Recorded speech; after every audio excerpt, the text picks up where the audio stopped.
जय हिंद दोस्तों, welcome back to PD classes. So friend, हम आ चुके हैं फिर से नया पार्ट लेकर और इसमें पढ़ने वाले हैं किसके बारे में?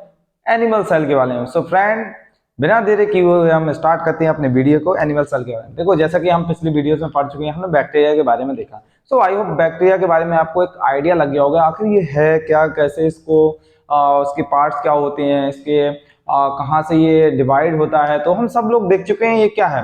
अगर आप मेरे कंटिन्यूस वीडियो देख रहे हैं ना, तो ये आपको पार्ट एकदम से समझ में आने वाला है। तो इसमें यहाँ पे हम देखेंगे एनिमल स्ट्रक्चर के बारे में। एनिमल स्ट्रक्चर यानी हम सब लोग जितने भी सारे एनिमल्स होते हैं, अब इस कैटेगरी में कितने आते हैं? जिसके हाथों पैरों से वो कहलाते हैं हमारे। अब जिसमें सिस्टम हो, रेस्पिरेटरी सिस्टम हो, हार्ट का सिस्टम हो, ये सब पंपिंग सिस्टम हो, वो क्या कहलाता है? Animal cell. तो एनिमल सेल में सब लोग पढ़ने वाले, सो बने रहे आप लोग। Let's get start the video. देखो, यहाँ पर मैंने थोड़ा सा पार्ट बनाया है, ठीक है ना? तो ये देखेंगे थोड़ा सा क्या है, पहले समझ लें इसको। ये एनिमल सेल का सबसे ऊपर वाला भाग है और इसको हम क्या बोलते हैं? इसको बोलेंगे सेल मेम्ब्रेन। मेम्ब्रेन मैं देखिए हिंदी में बोलता जाऊंगा क्योंकि डबल लिखूंगा तो फिर थोड़ा सा टाइम ज्यादा लगेगा। इसको कोशिका झिल्ली बोलते हैं, ठीक है? याद रखना। कोशिका, इस या इंग्लिश में एक नाम और देते हैं, प्लाज्मा मेम्ब्रेन, ठीक है? अब ये वाला पार्ट क्या है? तो देखिए, इसको केंद्रक बोलते हैं, न्यूक्लियस बोलते हैं। इसमें भी कई सारे पार्ट हैं, ठीक है? सबसे मैंने ये जो डबल मेम्ब्रेन स्ट्रक्चर बनाया है, इसको याद रखें थोड़ा सा। इसको क्या कहते हैं, यहां मैं बताता हूं आपको। ये जो कहलाता है, ठीक है ना, इसको क्या बोलेंगे? ये मेम्ब्रेन कहलाएगा। क्या? मेम्ब्रेन। मेम्ब्रेन का मतलब क्या होता है? झिल्ली। किसकी? न्यूक्लियस की।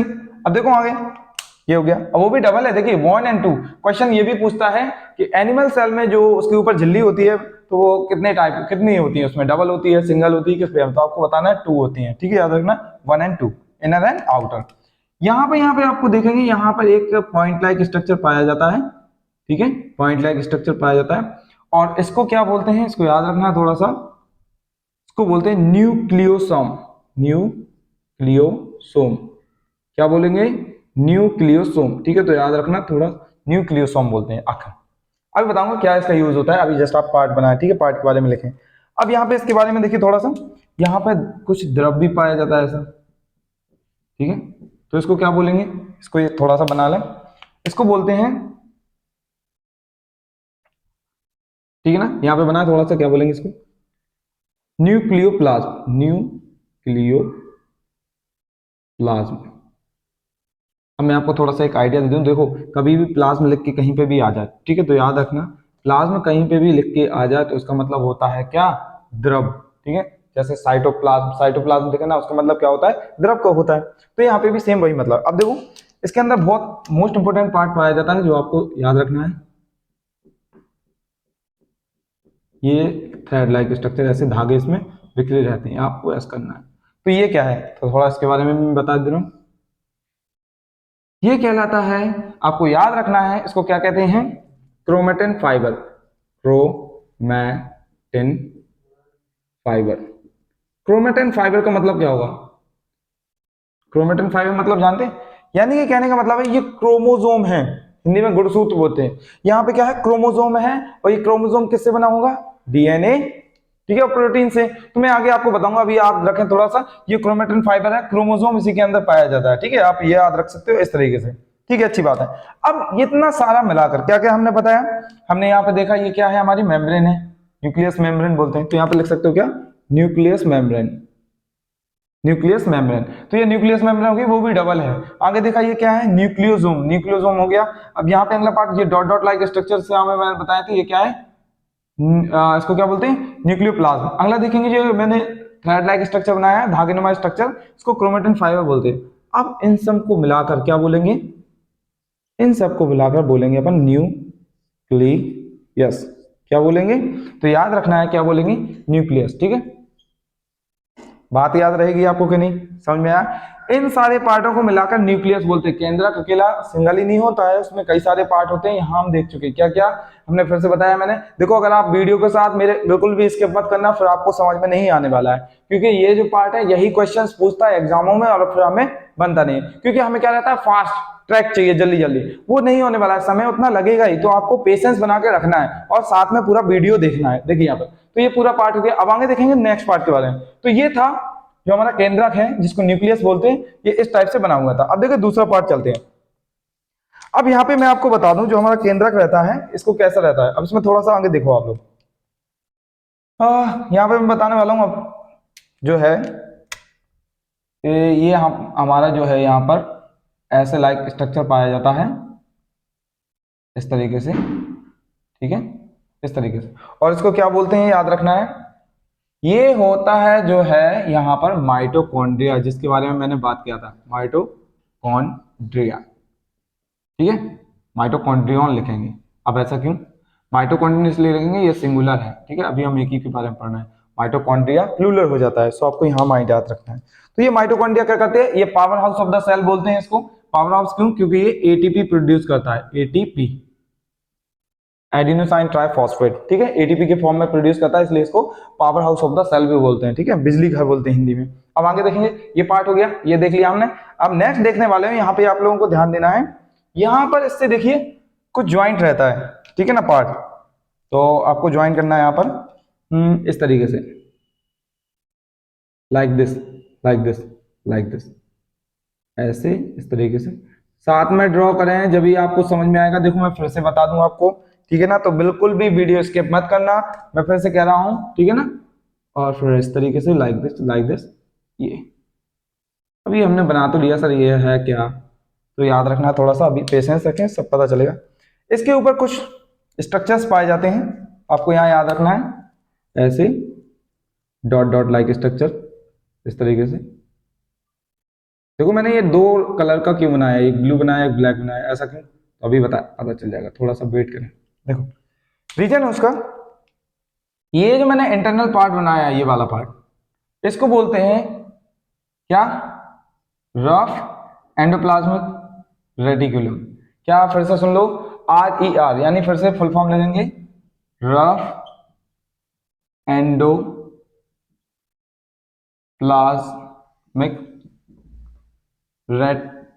रेटिक्यूलम, रेटिक्यूलम, ठीक है, रफ एंडोप्लाज्मिक रेटिकुलम। अब रफ एंडोप्लाज्मिक रेटिकुलम का मतलब क्या है, यहाँ देखो मैंने कुछ डॉट्स भी बनाए, ये डॉट्स क्या है, ये डॉट्स इसके ऊपर राइबोसोम है, क्या है, राइबोसोम। तो आपको ये भी याद रखना है, जो मैंने इसके ऊपर डॉट बनाए हुए हैं, ये मैं रेड पेन से यहाँ पे बना दे रहा हूँ, ये जो डॉट इसके ऊपर किसके, रफ एंडोप्लाज्मिक रेटिकुलम के ऊपर बनाया है, इसको क्या बोलते हैं, राइबोसोम।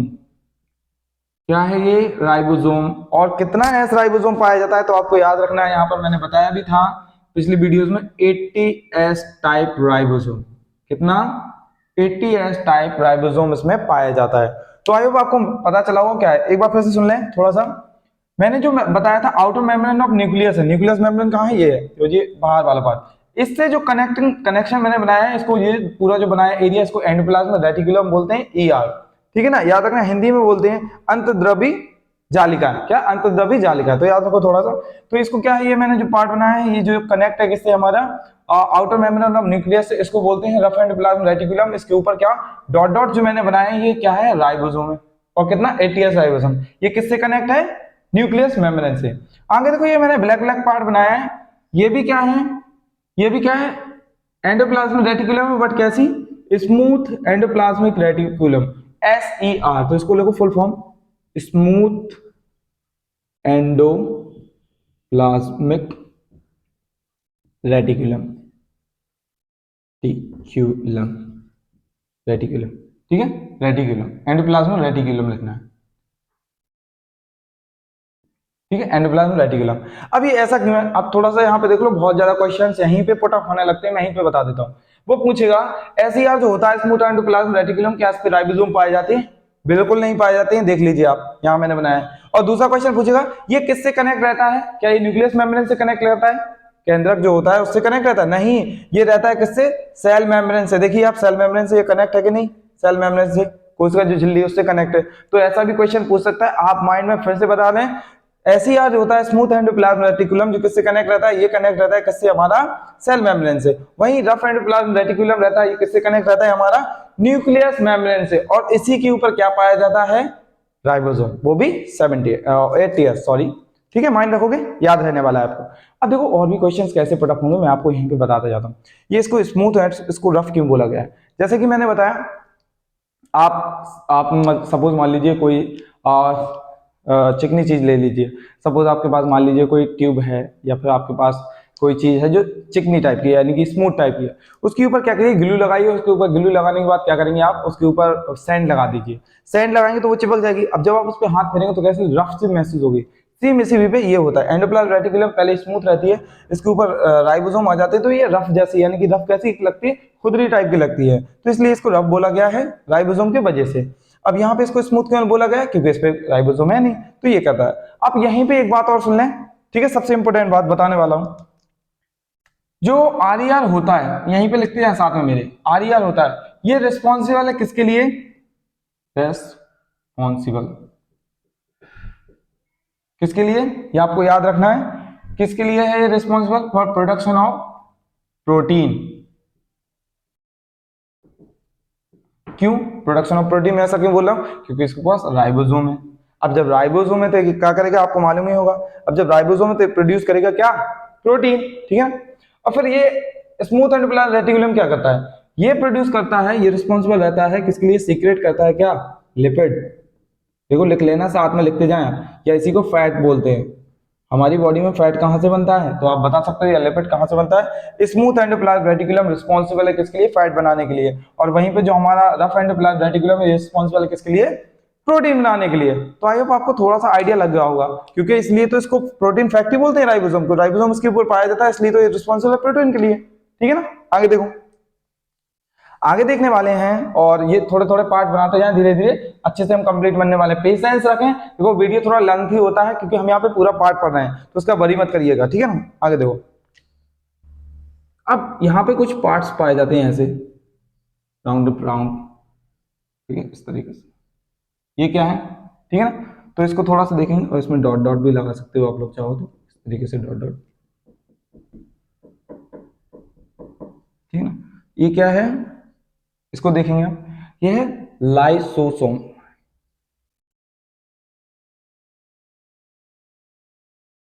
ठीक है, लाइसोसोम। अब लाइसोसोम क्या है, तो मैं आपको बता दूं, लाइसोसोम जो होता है इसको क्या बोलते हैं, लाइसोसोम को, यहाँ पे ये सारे पार्ट क्या है लाइसोसोम के। लाइसोसोम क्या करता है, ये डाइजेस्टिव एंजाइम इसके पास होता है, यानी सारा डाइजेशन पार्ट से, जब कोशिका के पास पूरा खाना वाना जो होता है वो डाइजेस्ट होता है, तो इसमें ये डाइजेस्ट कर लेती है, फिर यहाँ से निकाल देती है, रिमूव आउट। तो ये क्या करना है, डाइजेस्टिव पार्ट इसको कंट्रोल करके रखता है, यानी डाइजेशन वाला पार्ट ये रखे के रहता है, ठीक है। आपको ये लिख लेना है थोड़ा सा, ठीक है। तो यहाँ डाइजेस्टिव पार्ट रहता है इसमें, डाइजेस्टिव पार्ट,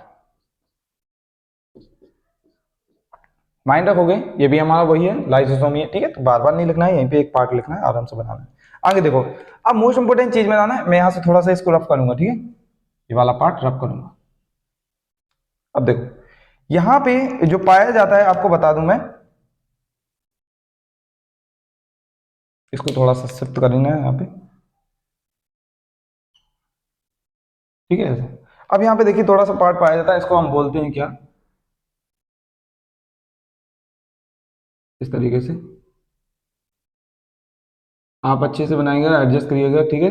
याद रखें थोड़ा सा, इसको बोलते हैं गोल्जी बॉडी। क्या बोला मैंने, याद रखना, इसको बोलेंगे, ये बनाया मैंने गोल्जी बॉडी, गोल्जी बॉडी, या गोल्जी काय हिंदी में बोलते हैं इसको, क्या है ये, गोल्जी बॉडी, ठीक है। अब ये गोल्जी बॉडी करती क्या है, तो आपको याद रखना थोड़ा सा, गोल्जी बॉडी का बहुत बड़ा रोल है। देखो क्या होता है, ये जब भी यहाँ से क्या, जैसे मान लीजिए हमारा जो आरईआर है, रफ एंडोप्लाज्म रेटिकुलम है, इसने जब भी क्या किया, प्रोटीन निकाला, यहाँ से प्रोटीन रिलीज किया, तो ये किसके फॉर्म में जाएंगे, देखो याद रखना, तो वेसिकल्स के फॉर्म में यहाँ से रिलीज होता है, ऐसे छोटे छोटे वेसिकल्स के फॉर्म में, और ये जाता है इसमें स्टोर, ऐसे हो जाता है, ये इसके पास स्टोर हो जाता है, और ये जाते हुए ऐसे चला जाता है, यहाँ पे स्टोर होती है। अब ये यहाँ पे जब स्टोर हो जाता है, ये वेसिकल्स के फॉर्म में, क्या प्रोटीन इससे निकला और लिपिड इससे निकला, तो ये छोटे छोटे ड्रॉपलेट के छोटी छोटी बूंदों के आकार में जाते हैं, और ये साइटोप्लाज्म अभी बनाया नहीं, बाद में बताऊंगा, इससे बहता हुआ यहाँ पहुंच जाता है गोल्जी बॉडी में। अब गोल्जी बॉडी में जैसे यहाँ पहुंचता है, कौन, ये हमारे प्रोटीन के मॉलिक्यूल्स, और किसके, हमारे हो गए लिपिड यानी फैट के मॉलिक्यूल, यहाँ पे पहुंचे, ये चेंज हो जाता है किसमें, बताऊं मैं आपको, देखो यहाँ पे लिख ली लो, गोल्जी बॉडी, गोल्जी बॉडी में किस किस के मॉलिक्यूल्स, देखिए जो प्रोटीन के मॉलिक्यूल्स थे, प्रोटीन प्रोटीन के मॉलिक्यूल्स, मॉलिक्यूल्स, और दूसरा किसका, फैट या लिपिड के मॉलिक्यूल्स, मॉलिक्यूल्स, ये चेंज हो जाते हैं किसमें, याद रखना, प्रोटीन जो होता है वो चेंज हो जाता है एंजाइम में। दूसरा, फैट के जो मॉलिक्यूल्स होते हैं वो होते हैं चेंज हो जाते हैं हार्मोन में। एक बार फिर से रिपीट कर रहा हूं, ध्यान से सुन लीजिए क्योंकि वीडियो लेंथी होता है, उसका वरी मत करिएगा, मैं फिर से बोल रहा हूं आप, बट ये जो चीज बता रहा हूं अगर आप इतना पढ़ लेते हो, रियली एज्योर करता हूं आपसे, ये जो टॉपिक क्वेश्चन जो भी पूछेगा 100% बनेगा, डैम श्योर हूं मैं, confidented. As I am also the aspirant of the CDS, मैं खुद इसका सीडीएस की प्रिपरेशन कर रहा हूं, तो मुझे खुद ये क्वेश्चंस मैंने देखे हैं, ये ऐसे ही पूछता है, नॉर्मली आते हैं, तो मैं आपको खुद बता रहा हूं, करंट प्रिपरेशन में रहता है तो कॉन्फिडेंट रहता है, बी कॉन्फिडेंट, मैं भी कॉन्फिडेंट हूं कि ऐसे ही से पूछेगा, तो आप लोग बने रहें वीडियो के साथ, पेशेंस रखें, ठीक है ना। तो देखो, गोल्गी बॉडी में फिर से बोल रहा हूं, जो मॉलिक्यूल्स जो बनाता है कौन, हमारे जो रफ एंडोप्लाज्म रेटिकुलम यहां से निकलते हैं, और इससे क्या निकलते हैं, फैट ग्लोब्यूल्स, ये हो गए हमारे, इसके एंटर होते हैं गोल्गी बॉडी में, और गोल्गी बॉडी में जैसे एंटर होते हैं तो प्रोटीन के मॉलिक्यूल्स बदल जाते हैं एंजाइम में, और फैट जो होता है वो बदल जाता है हार्मोन में। अब आप समझ में आया होगा हार्मोन और जो हमारे एंजाइम होते हैं कहां से आते हैं, क्योंकि सेल में जो होते हैं ये सारी प्रोसेस कन्वर्ट हो जाती है गोल्गी बॉडी में, उसको ये बदलता है। तो आई होप आपको आइडिया लगा होगा हार्मोन कहां से बनते हैं, ठीक है ना, क्योंकि ये चेंज होते हैं गोल्गी बॉडी में। तो ये क्वेश्चन बहुत फ्रिक्वेंटली पूछा जाता है कि गोल्गी बॉडी में प्रोटीन किस में चेंज होता है और हमारा फैट मॉलिक्यूल्स किस में चेंज होते हैं। आई होप एक आइडिया लग गया होगा। चलो आगे, ठीक है ना, देखेंगे आगे। अब यहाँ पे मैं आपको कुछ पार्ट बना दूं, अब यहाँ पे डॉट डॉट पार्ट बनाना है, ये क्या है, साइटोप्लाज्म, साइटोप्लाज्म बना लें आप लोग, ठीक है ना, ये साइटोप्लाज्म हो गया हमारा, साइटोप्लाज्म, ओके। देखिए अब थोड़ा सा कुछ और पार्ट बनाना है यहाँ पर, तो यहाँ पे आप देखते जाएं, यहाँ पे हमें क्या बनाना है, देखिए छोटे छोटे पार्ट बनानी, ये ब्लू कलर के जो मैं मार्कर, देखिए हर मार्कर मैं यूज अलग अलग कर रहा हूँ, तो इससे आपको पूरा आइडेंटिफाई होता जाएगा ये अलग अलग पार्ट्स हैं, ठीक है ना, नीचे हो गया, यहाँ पर हो गए, ठीक है, ये हो गया, ठीक है। तो ये जो ब्लू कलर के मैंने बनाए हैं इसको बोलते क्या, वैक्यूल, क्या बोलेंगे, वैक्यूल। तो आपको यहाँ पे लिखना है वैक्यूल, वैक्यूल हिंदी में क्या बोलते हैं, रिक्तिका,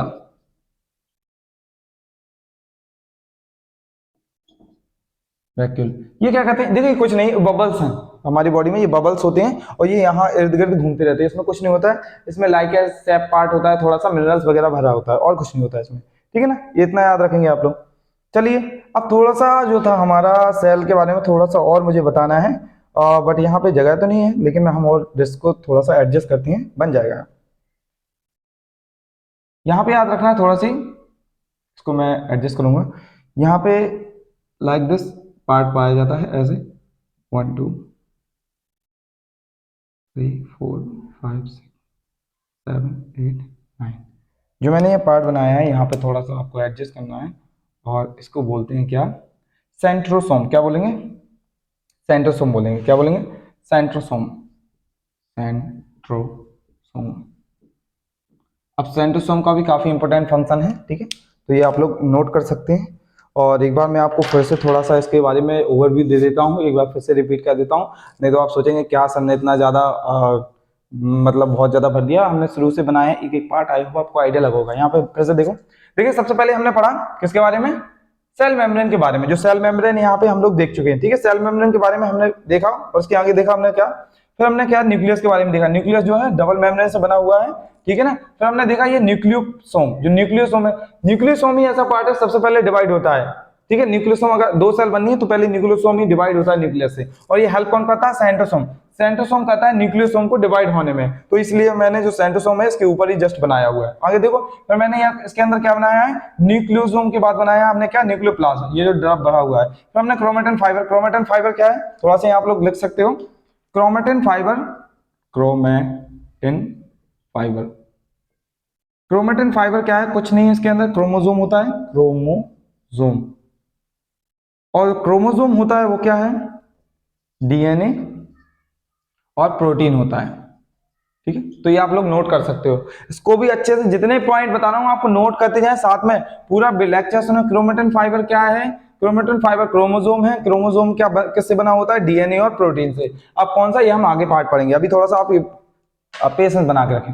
फिर ये हमने बता दिया, फिर मैंने बताया आपको ये लाइसोसोम होता है, ये डाइजेस्टिव पार्ट है, जितना भी डाइजेशन सेल का होता है इसमें फ्लफ होता है। फिर देखा हमने वैक्यूल्स देखे, यहाँ पे वैक्यूल्स होते हैं। वैक्यूल क्या करते हैं, कुछ नहीं, ये बबल्स लाइक स्ट्रक्चर है, यहाँ वहां घूमते रहते हैं। फिर हमने देखा एंडोप्लाज्म रेटिकुलम। एंडोप्लाज्म रेटिकुलम क्या होता है, दो टाइप होते हैं, आरईआर और एसईआर। आरईआर में राइबोसोम ऊपर होते हैं, एटीएस ये प्रोटीन बनाते हैं, इसलिए इसको प्रोटीन फैक्ट्री भी बोलते हैं।